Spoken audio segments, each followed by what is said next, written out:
एक बार फिर से आ गए हम लोग आपके टॉपिक को आगे बढ़ाने के लिए। टॉपिक का नाम है नॉर्दर्न प्लेन्स। लास्ट टाइम हमने पढ़ा था हिमालयन माउंटेन्स। उससे पहले हम लोगों ने पढ़ा था जो बेसिक फिजिकल फीचर्स के बारे में, टेक्टोनिक प्लेट्स वगैरह किस तरह से कैसे कैसे काम करती हैं। अब यहाँ पे आता है हमारे पास नॉर्दर्न प्लेन्स। नाम से पता लग रहा है नॉर्दर्न प्लेन्स, तो पहले नॉर्दर्न को नॉर्दर्न समझते हैं। इधर ईस्ट, वेस्ट, नॉर्थ, साउथ, ठीक है ना। नीचे दिख नहीं रहा अभी, आप बाद में देख लेना। ये हम लोगों ने बात की थी लास्ट टाइम। अब इसके बाद पहाड़ बनाने के लिए मेरा ब्राउन वाला मार्कर ये रहा। मैप मैंने थोड़ा कम बनाया क्योंकि यहाँ पर मुझे खुली खुली जगह चाहिए आपको समझाने के लिए। अच्छा, थोड़ा थोड़ा देख लेते हैं यहाँ पर। लास्ट टाइम हम लोगों ने ना यहाँ पर वो पढ़े थे माउंटेन्स नॉर्थ के अंदर। अच्छा, एक दूसरा इसका पॉजिटिव रीज़न ये भी है, मैंने इसलिए थोड़ा कम बनाया है कि ना जो पहाड़ और जो नेचर होता है ना उसकी बाउंड्री नहीं होती। देखा कितनी बड़ी बात है, नेचर की बाउंड्री नहीं होती। नेचर कहीं भी अपना आराम से घूम रहा होता है, कहीं पे भी पेड़ पौधे हैं, कहीं पे भी पहाड़ है, ठीक है ना। ये तो हम ह्यूमन बीइंग हैं जो इनकी बाउंड्री करते रहते हैं और ये कहते रहते हैं ये हमारा वगैरह वगैरह, ठीक है। अब यहाँ पे हम लोग बात करते हैं नॉर्दर्न प्लेन की। तो जब हिमालयाज हो गए थे, हिमालय में थोड़ा मेमोरी के लिए आप याद रखो, सबसे पहले हिमाद्री थे, हिमाद्री के बाद हिमाचल रेंज, उसके बाद शिवालिक। तो जो सबसे नीचे वाली रेंज थी वो कौन सी थी? शिवालिक। इसकी हाइट भी थोड़ी कम थी, छोटी छोटी हाइट में ऐसे बना देती हूँ, ठीक है। और इस तरह से ऐसे वगैरह वगैरह। छोड़ो, इसके लिए आगे बात करते हैं। इसके बाद आता है नॉर्दर्न प्लेन। नॉर्दर्न प्लेन ये जो ये वाला एरिया दिखाई दे रहा है आपको, राजस्थान को छोड़ देते हैं, ये डिजर्ट है। ये जो एरिया ये हमारा कहलाता है नॉर्दर्न प्लेन, ठीक है ना, लगभग अंदाजे से। अब बात करते हैं इसके फीचर्स के बारे में। तो आप लोगों की बुक ये कहती है कि जो नॉर्दर्न प्लेन है वो कुल मिला के 3 नदियों के पानी से बना हुआ है, ठीक है ना। तो नदी के पानी के लिए चाहिए मुझे ब्लू कलर, ये आया ब्लू कलर। 3 नदियाँ कौन कौन सी हमारी? इंडस, ये इधर हो गई इंडस। नेक्स्ट आपकी गंगा, हमारी Ganga. And number 3 is Brahmaputra. मैं ऐसे लिख देती हूँ, इंडस, गंगा, ब्रह्मपुत्र। तो आप इतना तो याद कर ही सकते हैं कि जो नॉर्दर्न प्लेन है वो 3 नदियों से, मतलब 3 नदियों की वजह से वो इतना ज़्यादा फर्टाइल है। Number 1 Indus, number 2 Ganga, number 3 Brahmaputra. और ये खाली अकेली नदियाँ नहीं है, इनके साथ इनकी ट्रिब्यूटरीज भी हैं, ठीक है। ट्रिब्यूटरीज क्या होता है और डिस्ट्रीब्यूटरीज क्या होता है? जब कोई नदी के अंदर ये जो नदियाँ ऐड हो रही होती हैं, जो इसको बड़ा बना रही होती हैं, वो होती हैं ट्रिब्यूटरीज। और उसके बाद आगे जाके अगर ये नदी डिवाइड हो जाती है तो उसको बोलते हैं डिस्ट्रीब्यूटरीज, ठीक है ना, फ्लोट होते हैं, ओके। इसके बाद आपको जो ध्यान रखने वाली बात ये है कि इंडिया का जो कंप्लीट एरिया हम लोगों ने पढ़ा था चैप्टर 1 के अंदर, वो था लगभग 32 स्क्वायर, दैट इज 3.2, 32 ना करके 3.2 स्क्वायर किलोमीटर। मिलियंस में है ये वैल्यू, ठीक है। इसमें से जो हमारा नॉर्दर्न प्लेन है वो आपका लगभग है 7 लाख स्क्वायर किलोमीटर। या फिर हम ऐसे बात कर लें,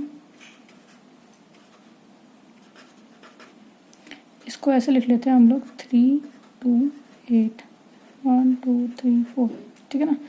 तो ये हो गया हमारे पास लगभग 32 लाख, हम ऐसे 32 लाख कर देते हैं, लगभग 32 लाख स्क्वायर किलोमीटर।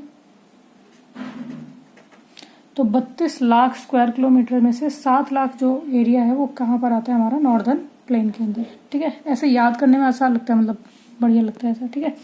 इसके बाद आपको बता रखा है इस प्लेन की लंबाई कितनी है। यहाँ से कल हमने बात की थी हिमालयाज की लंबाई कितनी है, तो लगभग लंबाई उतनी होगी प्लेन की भी। तो इसकी जो लेंथ है नॉर्दर्न प्लेन की वो है आपके पास 2400 किलोमीटर, ऐसे लंबाई है, ठीक है। और रही बात इसकी विड्थ की, तो विड्थ इसकी इक्वल नहीं है, कभी कहीं कम है, कहीं ज़्यादा है, कम है, ज़्यादा है। तो वो जो इसकी विड्थ है ये आपकी वेरी करती है अप्रॉक्सीमेटली 240 किलोमीटर से 320 किलोमीटर्स तक वेरी करती है, कभी कहीं कम कहीं ज़्यादा, ठीक है। इसके बाद यहाँ बता रखा है कि ये जो एरिया है ये हमारा बिल्कुल ही डेंसली पॉपुलेटेड है। Why densely populated? यानी कि बहुत ज़्यादा जनसंख्या यहाँ पे रहती है।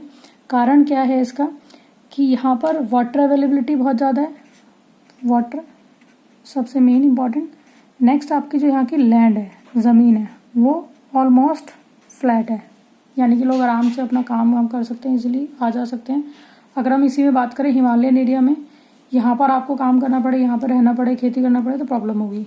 यहाँ बेटर है, ठीक है। इसके बाद आपके बाद यहाँ की जो क्लाइमेटिक कंडीशन है वो भी फेवरेबल है, दैट इज़ फेवरेबल क्लाइमेट, यानी क्लाइमेट यहाँ पर काफ़ी अच्छा है, सूटेबल है, ना बहुत ज़्यादा गर्मी है ना बहुत ज़्यादा ठंडी है। अगर हम लोग हमारी बात करें, वी आर इन दिल्ली, तो दिल्ली लगभग हमारा यहाँ पड़ता है, तो आप देख सकते हो ना यहाँ बर्फ़ पड़ती है ना यहाँ पे सूखा पड़ता है, तो मतलब जो भी एक्सट्रीम क्लाइमेट होता है वो सब यहाँ नहीं होता है। तो हम भी कहाँ लाई करते हैं, नॉर्दर्न प्लेन्स के अंदर, ठीक है। आप लोगों का गाँव होगा शायद उत्तर प्रदेश में, या फिर इधर आपका हरियाणा हो गया, पंजाब हो गया, तो ये सारा एरिया नॉर्दर्न प्लेन। और इवन हम लोग बात करें, हम इंडिया को भूल जाते हैं थोड़ी देर लिए, पाकिस्तान के अंदर भी हमारे नॉर्दर्न प्लेन पहुँचते हैं, मतलब इस करके। इसके बाद यहाँ पे बहुत सारी रिवर्स हैं जो अपना वहाँ से लेकर आती हैं पत्थर कंकड़ वंकड़, वेदरिंग सुना होगा आपने, यहाँ पे लाके डिपॉजिट कर देती हैं, जिससे कि यहाँ की लैंड बहुत ज़्यादा फर्टाइल हो जाती है, ठीक है ना। लैंड फ्लैट है और साथ में फर्टाइल भी है, ये आपको ध्यान रखना है। फिर बात करते हैं हम लोग, जब नदियाँ आती हैं बहुत स्पीड से, ऊपर से नदी आ रही है पहाड़ों से, जैसे ही वो नीचे आती है तो उनकी स्पीड स्लो हो जाती है, ठीक है। क्यों स्लो हो जाती है? क्योंकि स्लोप कम हो जाता है, तो लेस स्पीड और वेलोसिटी कह देते हैं, तो साइंस का चैप्टर हो गया फिर, ठीक है। लेस स्पीड एंड वेलोसिटी, जिसकी वजह से क्या होता है, ये लोग अपने साथ जो कंकड़ पत्थर लाती हैं उसको क्या कर देती हैं, वहीं पर छोड़ देती हैं, डिपॉजिट कर देती हैं, क्लियर। इसके बाद आता है, जब वो डिपॉजिट करते रहते तो नदियों के बीच में ना वो बन जाता है रिवर राइन आइलैंड। और रिवर राइन आइलैंड का मतलब होता है कि नदियों के बीच में द्वीप समूह बन जाना। जैसे मान के चलो, यहाँ मैं एग्जाम्पल बताती हूँ, नदी आ रही है, यहाँ पे बहुत सारा एक डिपोजिशन इकट्ठा हो गया, फिर नदी इधर से फ्लो कर गई, इधर से फ्लो कर गई, ठीक है ना। तो ये जो एरिया था ये बन गया हमारा रिवर राइन आइलैंड। आपको सुन के बहुत अजीब सा लगेगा, बट ये इतना बड़ा होता है कई बार, जितना जैसे हमारा राजनगर है इससे भी ज़्यादा बड़ा। इसका एक एग्जाम्पल दिखा रखा है, लार्जेस्ट रिवर राइन आइलैंड दैट इज़ मजूली, मंजूलिका से याद मत करना इसको, मजूली है ये, ठीक है ना।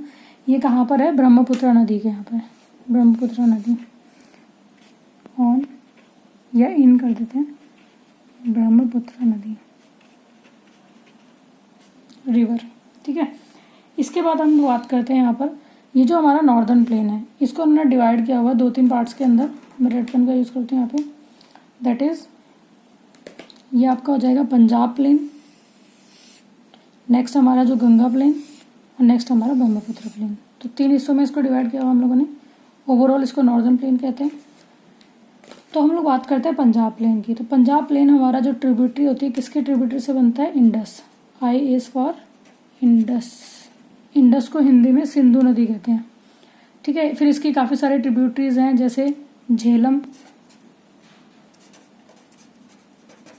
चेनाब, रावी, इनके नाम सुनोगे आपने, ब्यास, सतलुज, ठीक है। 1 2 3 4 5 ये 5 नदियाँ पंजाब में फ्लोट करती हैं, इसलिए 5 नदियाँ पंजाब। पंज मीन्स 5, आब मीन्स वाटर, तो 5 waters. Punjab is a land of 5 waters, that is it is known as Punjab. जहाँ पे 2 नदियाँ होती हैं उसको दोआब कहते हैं, दोआब, ठीक है। जैसे आपने कभी सुना होगा गंगा यमुना दोआब, तो गंगा यमुना उसके बीच का जगह जो है दोआब। इसके बाद है गंगा प्लेन। गंगा प्लेन में आपका गंगा नदी हो गया, बाबर हो गया, गागर हो गया, तिस्ता हो गया। इसके अंदर कौन कौन से जगह आती है? हरियाणा, दिल्ली, यूपी, बिहार और थोड़ा मोड़ा झारखंड, थोड़ा मोड़ा वेस्ट बंगाल, आप थोड़ा सा वेस्ट बंगाल, ठीक है। इसके बाद हम बात करते हैं इसकी सारी जो एरिया ऑलमोस्ट फ्लैट है। फिर आपको बता रखा है रिवर के डिपोजिशन के बारे में। यहाँ पर स्पेस नहीं है, मैं इसको थोड़ा नीचे समझाती हूँ आपको। यहाँ पे हाँ इतने में बन जाएगा। अब आप ध्यान से सुनना, जैसे मान लो ये माउंटेन्स हैं, माउंटेन को हम ब्राउन बनाएंगे, पूरी फीलिंग आनी चाहिए माउंटेन्स की। या आप थोड़ी देर के लिए मान लीजिए हिमालय माउंटेन है, वहाँ थोड़ा ज़्यादा रफ हो गया ना। अब जब यहाँ से हम लोग नीचे आते हैं तो एरिया पड़ते हैं अलग अलग। तो यहाँ पे इन्होंने एरिया को 3 चीज़ों में डिवाइड किया हुआ है। जो सबसे पहला एरिया पड़ेगा जहाँ पर बहुत ज़्यादा पानी वानी बहुत अच्छे से है, उसको हम लोग बोलते हैं यहाँ पर भाबर। भाबर यहाँ पर फुल नदियों का फ्लो होता है। नदियों का फ्लो दिखाते हैं आपको। ये आया नदियों का फ्लो, ये नदी आई यहाँ थोड़ी, ठीक है ना। जैसे जैसे नदी इससे आगे बढ़ती है तो यहाँ पे डिसअपेयर हो जाती है नदियाँ, मतलब ज़मीन पानी उसका बहुत ज़्यादा सोख लेती है, अंदर पानी उसका चला जाता है, जिससे हमारा बनता है तराई रीजन। TERIE, ठीक है ना। अब तराई रीजन, भाबर रीजन, इसके आगे आप आएंगे तो हमारे पास बात आती है, ये जो तराई रीजन है ये सबसे ज़्यादा ग्रीन, सबसे ज़्यादा डेंस फॉरेस्ट और सबसे ज़्यादा इसके अंदर होता है। कारण क्या है? क्योंकि यहाँ पर की जो सॉइल है वो बहुत ही ज़्यादा फर्टाइल है और जिसके अंदर वाटर बहुत ज़्यादा एब्जॉर्ब हो रखा है। और इस पूरे एरिया में जो पाई जाती है वो पाई जाती है एलुवियल सॉइल। यहाँ पे लिख देती हूँ, इसको हिंदी में बोलते हैं जलोढ़ मिट्टी। जलोढ़ मिट्टी नहीं बोलते, मृदा बोलते हैं, मृदा दाई, ठीक है ना। मार्कर ऐसे चलता है, ये लो, ठीक है। तो जो एलुवियल सॉइल है वो 2 तरह की हो सकती है। जैसे मान लो नदी है, नदी के आजू बाजू अगर पड़ा है कुछ कंकड़ पत्थर वगैरह तो वो हो जाएगी हमारी न्यू एलुवियल। जो थोड़ा दूर चला गया वो हो गया ओल्ड। तो न्यू एलुवियल और ओल्ड एलुवियल सॉइल। अब आपने सुना होगा कबाड़ी को हम लोग क्या देते हैं? भंगार देते हैं। तो ये हो गई हमारी भांगर। ओल्ड एलुवियल को बोलते हैं भांगर सॉइल, न्यू एलुवियल को बोलते हैं खादर सॉइल। भादर एंड खांगर, खादर, ठीक है। इसके अंदर बात कर रहे हैं आपको, ये दोनों जो नई वाली होती है वो ज़्यादा फर्टाइल होती है। आप ऐसे सोच के देखो कि नदियाँ आ रही हैं डेली डेली, वहाँ पे पानी आया जा रहा है, तो कॉमन सी बात है ये ज़्यादा फर्टाइल होगी, ये थोड़ी सी लेस फर्टाइल होती है। भांगर नाम से पता लग रहा है, इसके अंदर मोटे मोटे कंकड़ हो जाते हैं। कारण क्या? जैसे मिट्टी आई, बहुत सिल्ट है, जो सिल्ट होता है वो बहुत दानेदार मिट्टी, जैसे वो इकट्ठ पड़ी रहेगी सूखते रहेगी, उसके बाद उसमें कंकड़ बन जाएंगे मोटे मोटे पत्थर, तो इसलिए ये थोड़ी कम फर्टाइल होती है, ठीक है ना। खादर, भांगर, ये 2 तरह की एलुवियल सॉइल है। भाबर, ठीक है ना, अलग है, डिफरेंस मत करना, मतलब डिफरेंस करना। और तराई, ये दोनों आपके रीजन है। जो हिमालयन से सबसे पहले वाला एरिया आता है ये भाबर है, उसके बाद तराई रीजन। अच्छा, एक स्पेशल सी बात है यहाँ पे, तराई रीजन जो था इसमें बहुत डेंस फॉरेस्ट थे। हमने इसको कभी नहीं छेड़ा, मतलब कभी छेड़ा है ऑफकोर्स, पहले नहीं छेड़ा। उसके बाद क्या हुआ, जब इंडिया पाकिस्तान का पार्टीशन हुआ 1947 में, तो हमारे पास ना बहुत सारे लोग आ गए थे यहाँ पर, जिनको कहा गया था हिंदी में बोलते हैं शरणार्थी, इंग्लिश में क्या बोलते हैं? इंग्लिश में बोलते हैं इनको, रुक जाओ मुझे आ रहा है याद, इंग्लिश में क्या बोलते हैं जो हमारे साथ से वो चले जाते हैं? माइग्रेंट्स कह दो यार, शरणार्थी पता नहीं क्या बोलते हैं, कमेंट करके बताना अगर किसी को पता है ना कि भाई शरणार्थी को इंग्लिश में क्या बोलते हैं। मतलब मुझे पता है, याद नहीं आ रहा मुझे। हाँ,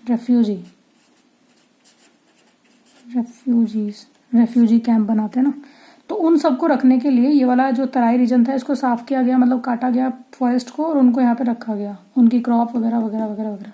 अब यहाँ दिखाती हूँ मैप में, देखो ये पहाड़ी इलाका है शिवालिक्स, इसके नीचे वाला एरिया जो है ये भाबर, उसके नीचे वाला एरिया जो है वो तराई, ठीक है ना। तो देखो हम लोग तराई में पहुँचते हैं, हम सब सारे लोग हरियाणा, ठीक है ना, दिल्ली, यूपी, और ये सारा एरिया तराई।